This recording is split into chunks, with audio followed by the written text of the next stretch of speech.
Bonjour et bienvenue sur cette séquence vidéo relative à l'impact du Covid-19 sur le marché de la transmission reprise d'entreprise. Alors en effet, si vous êtes candidat à la reprise d'entreprise, si vous êtes actuellement en phase de cession ou si vous envisagez de céder votre activité dans les mois à venir, eh bien sans doute que vous vous posez les questions suivantes.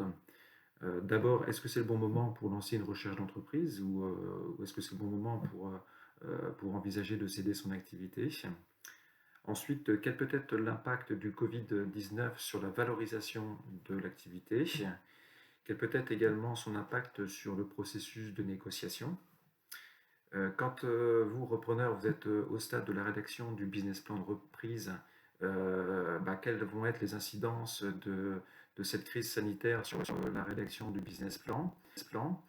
Et puis enfin, comment les partenaires financiers vont-ils traiter les dossiers de reprise? Avant de commencer, je veux juste rappeler que le principe de cette vidéo, ce n'est pas d'être exhaustif, mais simplement de donner quelques pistes de réflexion. Alors commençons par la première question. Est-ce le bon moment pour rechercher une entreprise à reprendre ou pour mettre en vente son activité? Donc ce qu'on constate actuellement, c'est que le marché connaît un ralentissement, ça c'est certain, mais il n'est pas complètement à l'arrêt. Donc on verra dans les semaines et les mois à venir des transactions comme il y en a toujours eu jusque-là. Alors ensuite, vous qui êtes candidat à la reprise d'entreprise, est-ce qu'il faut prendre contact avec les chefs d'entreprise? Alors là, on est mi-avril, en pleine période de confinement, donc c'est forcément compliqué d'entrer en contact avec les chefs d'entreprise. Cependant, il y a effectivement des chefs d'entreprise qui vivent plutôt sereinement la crise et qui, eux, sont tout à fait disposés à répondre aux sollicitations. Donc, effectivement, ils ne repousseront pas un contact téléphonique et peut-être qu'effectivement, ces chefs d'entreprise seront tout à fait disposés à échanger avec vous sur un projet de cession reprise d'entreprise. Ensuite, vous avez des chefs d'entreprise pour lesquels la période est particulièrement difficile à passer et donc, pour parler clairement, ils ont d'autres problèmes à régler aujourd'hui que d'échanger sur un projet de cession de leur activité. Et puis, alors là, le phénomène se vivra peut-être dans les semaines à venir, mais on aura très probablement des chefs d'entreprise qui vont connaître une forme de lassitude dans la gestion du quotidien de leur activité et qui accéléreront peut-être leur projet de cession. Donc effectivement, si vous recherchez une entreprise à reprendre, il faut que vous continuiez vos recherches. Il y a aussi un autre phénomène quand on est candidat à la reprise, c'est que si vous êtes en recherche d'un emploi par ailleurs, donc vous bénéficiez des aides au retour à l'emploi, de l'aide ARE, et donc effectivement, il ne faut pas que vous stoppiez vos recherches, il faut que vous continuiez à utiliser le temps qui vous est imparti pour continuer vos recherches. Ensuite, faut-il stopper votre projet de cession ou le reporter si vous êtes un chef d'entreprise et que vous êtes dans ce cas de figure?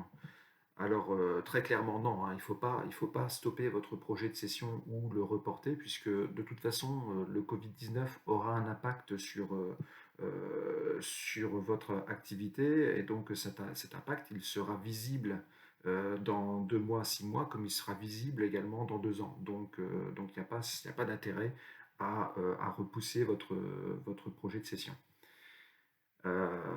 Maintenant, est-ce qu'il faut lancer votre projet de cession actuellement si vous n'aviez toujours pas de projet de le faire? Alors, en sachant que, en règle générale, quand vous vous lancez dans un projet de ce type, ça prend beaucoup de temps, hein. Ça peut prendre plusieurs mois, voire plusieurs années. Donc autant commencer dès que possible, même si effectivement la période n'est pas simple d'un point de vue économique. Vous n'avez pas à vendre votre entreprise du jour au lendemain, donc n'hésitez pas à lancer votre projet maintenant, même si on est dans une période délicate.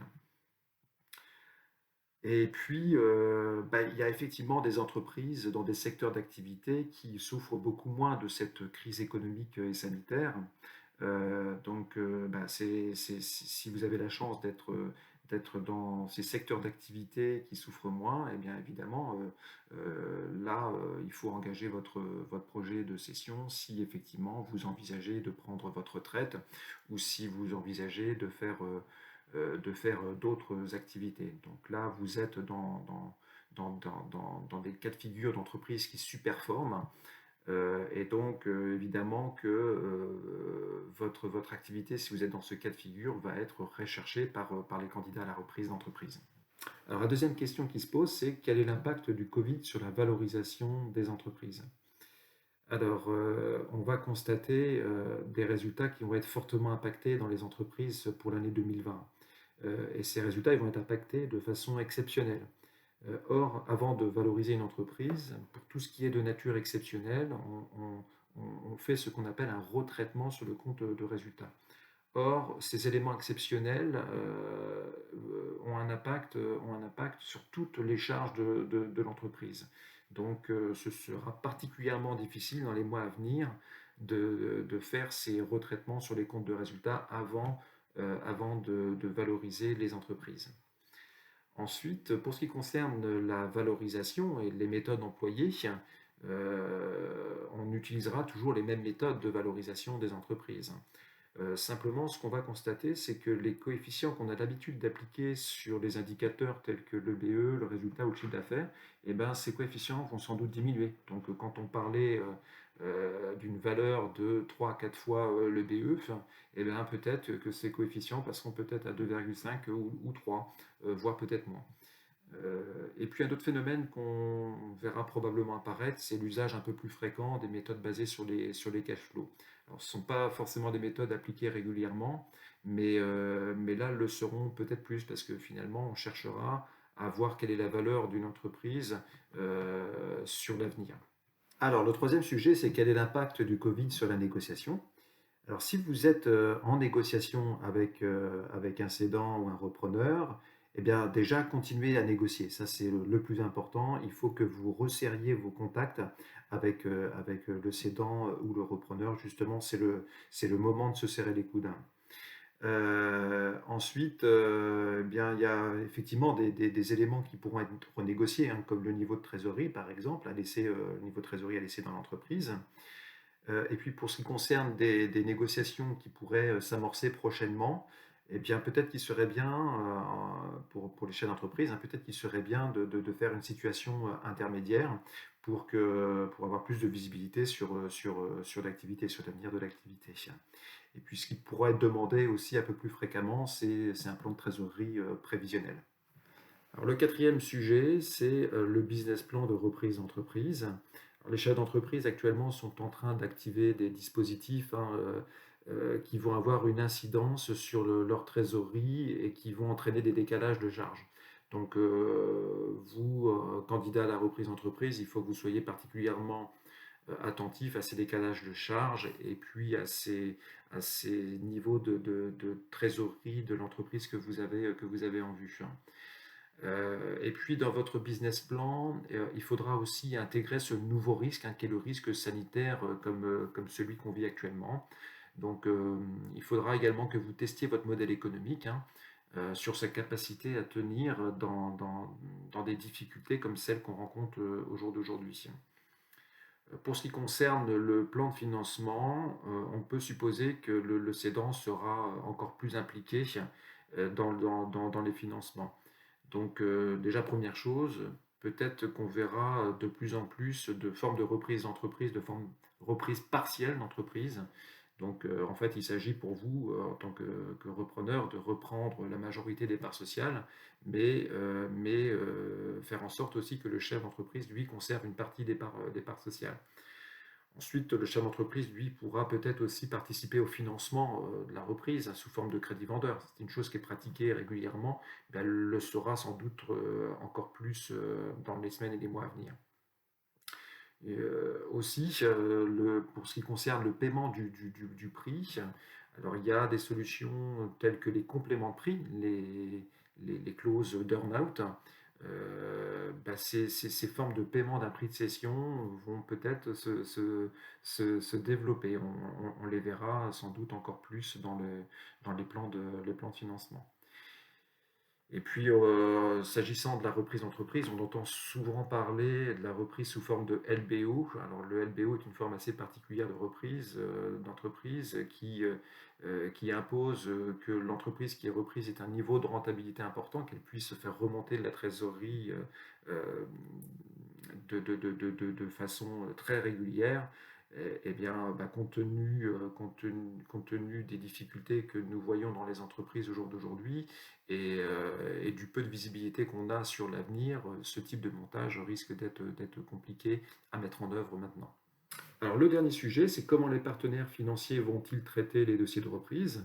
Alors actuellement, là nous sommes mi-avril.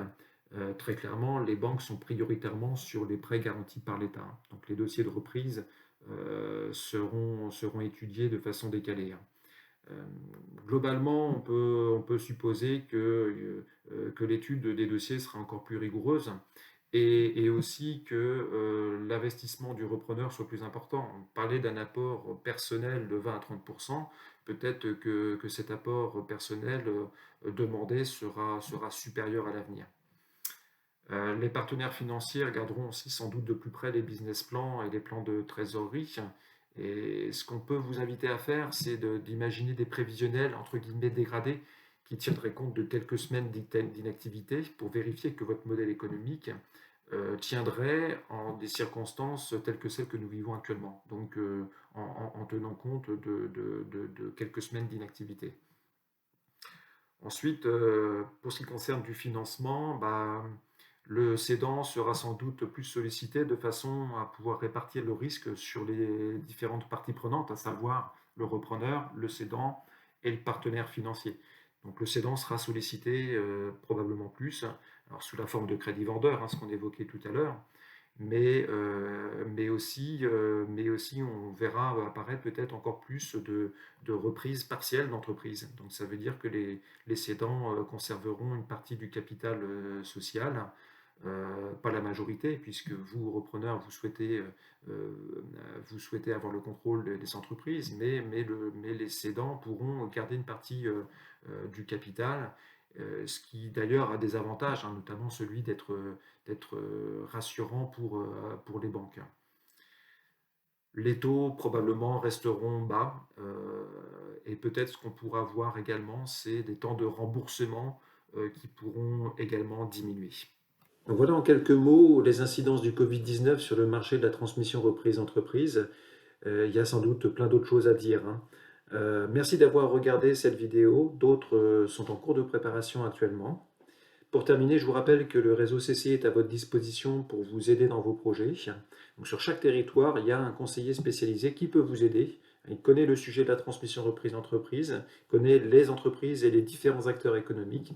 Donc prenez contact avec nous et s'il vous plaît, le plus tôt possible de façon à ce que nous puissions anticiper. Merci et à très bientôt.